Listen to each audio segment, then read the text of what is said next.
As a man, I don't know you another Nikem. Mother, they go join you. Can you just say Kaine Bukaya Nabata Mpata Dr. Joseph Nebo. The philanthropist. That asking him now.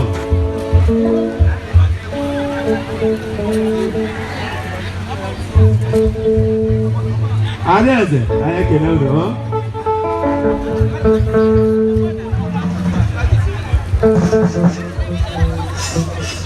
As a mom.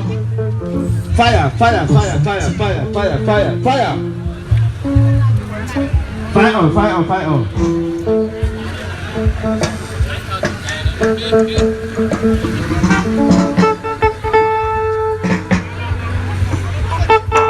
Ina sura moko TV aide kale na sigen no kishe sura ndalo. Ebo mureno ya marake.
Kwenu.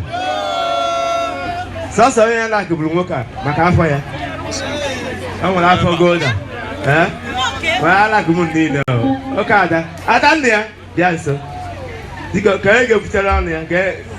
That chief bia. Barista.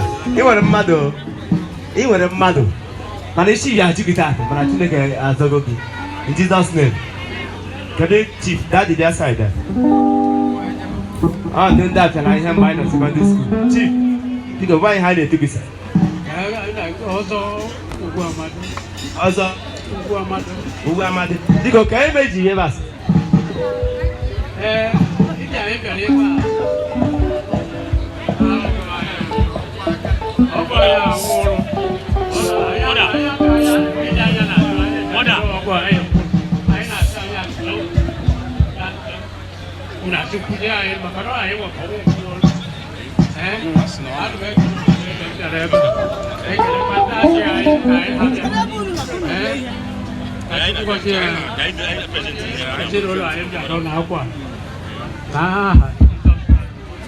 Amen. Barrister. I want to know the hoogie. Hello. Ogbuefi Wabia. So I'm going to your mic, sir. Dachi Gwen